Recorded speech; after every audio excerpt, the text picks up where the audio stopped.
Hi friends, Hindi recorded channel में आप सभी का स्वागत है। दोस्तों, मैला आंचल उपन्यास फणीश्वर नाथ रेणु का प्रसिद्ध उपन्यास है। साथ ही साथ यह हिंदी का श्रेष्ठ और सशक्त आंचलिक उपन्यास भी है। नेपाल की सीमा से सटे उत्तर पूर्वी बिहार के एक पिछड़े ग्रामीण अंचल को पृष्ठभूमि बनाकर रेणु ने इसमें वहाँ के जीवन से वे स्वयं भी घनिष्ठ रूप से जुड़े हुए थे, इसलिए उन्होंने वहाँ का अत्यंत जीवंत और मुखर चित्रण इस उपन्यास के जरिए हम तक प्रस्तुत किया है। सन 1954 में प्रकाशित इस उपन्यास की कथा वस्तु बिहार राज्य के पूर्णिया जिले के मेरीगंज की ग्रामीण जिंदगी से संबंध है। दोस्तों, रेणु के अनुसार इस उपन्यास में फूल भी हैं, शूल भी हैं, धूल भी हैं, गुलाब भी हैं और कीचड़ भी है। उनके अनुसार वे किसी से दामन बचाकर निकल नहीं पाए। इसमें गरीबी, रोग, भुखमरी, जहालत, धर्म की आड़ में हो रहे व्यभिचार, शोषण, भ्रम आडंबरों, अंधविश्वासों आदि का चित्रण है। शिल्प की दृष्टि से देखा जाए तो इसमें फिल्म की तरह घटनाएं एक के बाद एक घटकर विलीन हो जाती हैं, यानी कि खत्म हो जाती हैं और फिर दूसरी आरंभ हो जाती है। इसमें घटना प्रधानता है, किंतु कोई केंद्रीय चरित्र या उसकी कोई कथा नहीं है। इसमें नाटकीयता और किस्सा गोई शैली का प्रयोग किया गया है। इसे हिंदी में आंचलिक उपन्यासों के प्रवर्तन का श्रेय भी प्राप्त है। दोस्तों, मैला आंचल का नायक एक युवा डॉक्टर है जो अपनी शिक्षा पूरी करने के बाद पिछड़े गांव को अपने कार्य क्षेत्र के रूप में चुनता है तथा इसी क्रम में ग्रामीण जीवन के पिछड़ेपन, दुख, दैन्य, अभाव, अज्ञान, अंधविश्वास के साथ साथ तरह तरह के सामाजिक शोषण चक्रों में फंसी हुई जनता की पीड़ाओं और संघर्षों से भी उसका फिर सामना होता है। कथा का अंत इस आशामय संकेत के साथ होता है कि युगों से सोई हुई ग्रामीण चेतना तेजी से जाग रही है। तो दोस्तों, आज के उपन्यास में हम चर्चा करेंगे मैला आंचल उपन्यास की सामाजिक और राजनीतिक भूमिका पर। दोस्तों, मैला आंचल उपन्यास जो है यह यथार्थवादी समस्या मूलक आंचलिक उपन्यास है। यह एक सीमित किंतु व्यापक क्षेत्र का एक ऐसा चित्र है जो अनेक छोटी बड़ी मानव जीवन की समस्याओं को प्रस्तुत करता है। मेरीगंज अंचल जो है वो पिछड़े गांव के प्रतीक के रूप में मानकर रेणु ने इसे अपने उपन्यास का केंद्र माना है और उसी की समस्याओं को मूलतः इसमें प्रस्तुत किया है। राजनीतिक चेतना को चित्रित करने के लिए मैला आंचल उपन्यास में उपन्यासकार ने शहरी जीवन की समस्याओं को भी इसमें समाविष्ट किया है। वास्तव में जो मेरीगंज के आंचलिक जीवन की समस्याएं केवल स्थानीय समस्याएं नहीं हैं, बल्कि ये देशव्यापी समस्याएं हैं। मेरीगंज अंचल भारत के पिछड़े गांव का एक प्रतीक के रूप में है।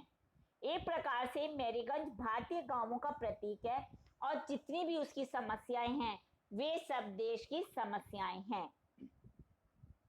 मैला आंचल उपन्यास में फणीश्वर नाथ रेणु ने 1946-48 के समय के भारतीय समाज को, राजनीतिक, सामाजिक, सांस्कृतिक घटनाक्रम को, उसके राजनीतिक रूपांतरण को, उसकी सामाजिक परिघटनाओं को अत्यंत सूक्ष्मता से दर्शाया है। राजनीतिक संदर्भों में रेणु ने 1946 में उपनिवेशवादी शासन की छत्र छाया में कांग्रेसी मंत्रिमंडलों के कार्यकलापों और 1948 में यानी कि स्वतंत्रता के तुरंत बाद अंग्रेजों के चले जाने के बाद उसी शासन को बिना किसी परिवर्तन के चलाए जाने को बड़ी ही गहराई और सूक्ष्मता से इस उपन्यास में चित्रित किया है।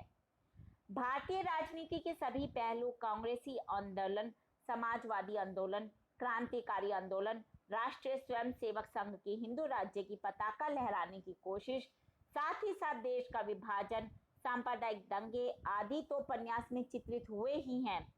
उसके अलावा शासन व्यवस्था के औपनिवेशिक स्वरूप को भी इसमें लेखक ने उद्घाटित किया है, जो कि स्वतंत्रता से पहले और उसके बाद बिना किसी परिवर्तन के चलता रहता है।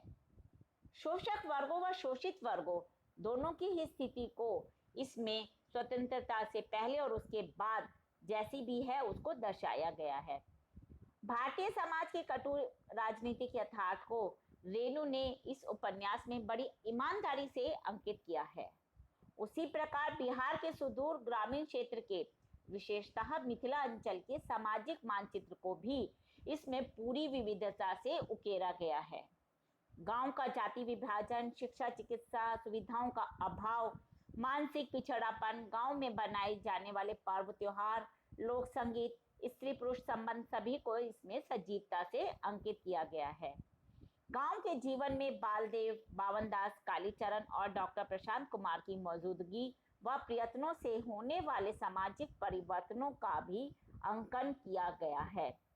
बिहार के मिथिला अंचल के राजनीतिक, सामाजिक, सांस्कृतिक जीवन का प्रामाणिक रूप जानने समझने के लिए जो यह है उपन्यास है, एक महत्वपूर्ण ऐतिहासिक कृति का दर्जा रखता है।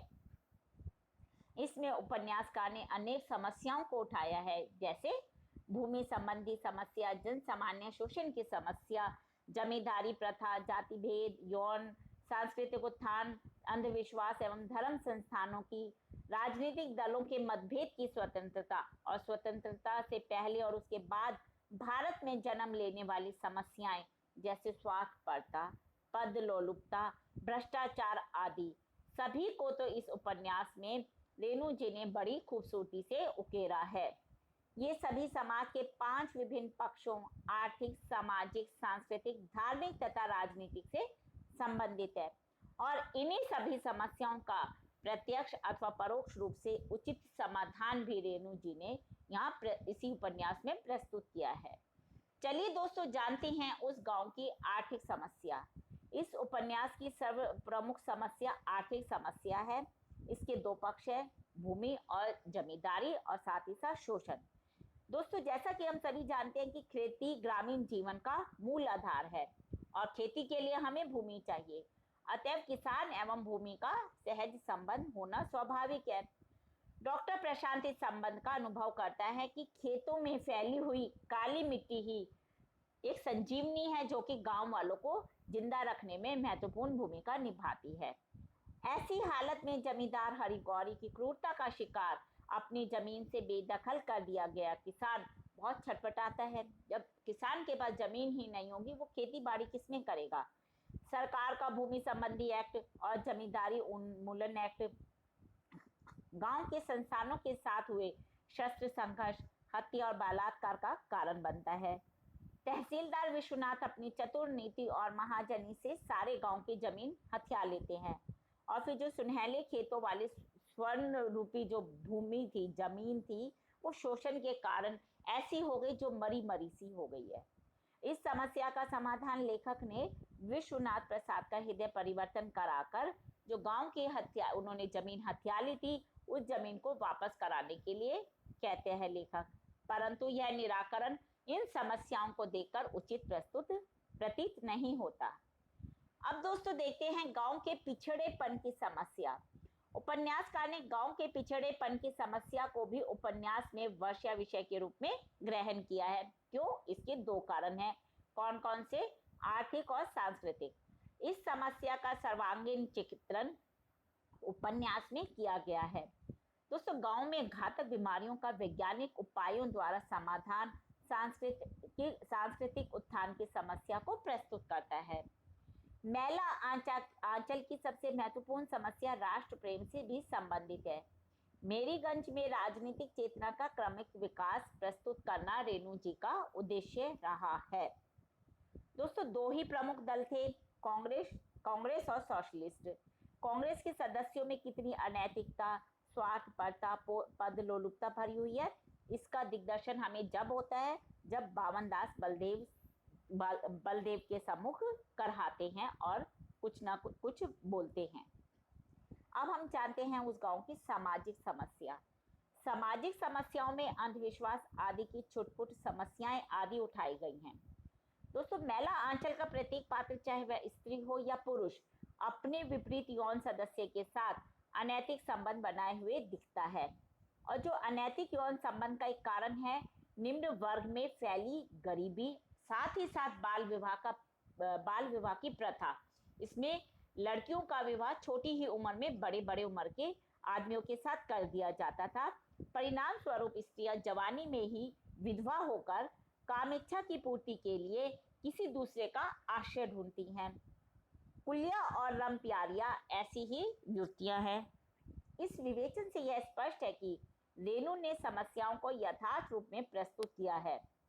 दोस्तों, मूलतः यह एक समस्या प्रधान उपन्यास है जो यथार्थ भावभूमि पर अधिष्ठित है। हम इसे समाजवादी यथार्थ का उपन्यास भी कह सकते हैं। दोस्तों, ये हमने जाना मैला आंचल की सामाजिक और राजनीतिक जो उसमें समस्याएं हैं उसको कैसे रेणु जी ने प्रस्तुत किया है। दोस्तों, यह जब हम बीए प्रोग्रामिंग करते, बीए हिंदी ऑनर्स में इस तरह का प्रश्न पिछले पेपरों में आया था और आगे भी आने की संभावना है। उसी बात को ध्यान में रखते हुए मैंने इसको यहाँ आज इस पर हमने यहाँ चर्चा की है। दोस्तों, हिंदी भाषा के बहुत से प्रमुख विषयों पर हम आगे भी इसी तरह चर्चा करते रहेंगे। उसके लिए आपको मेरे इस चैनल को लाइक और सब्सक्राइब करना होगा। धन्यवाद दोस्तों, आपका दिन शुभ हो।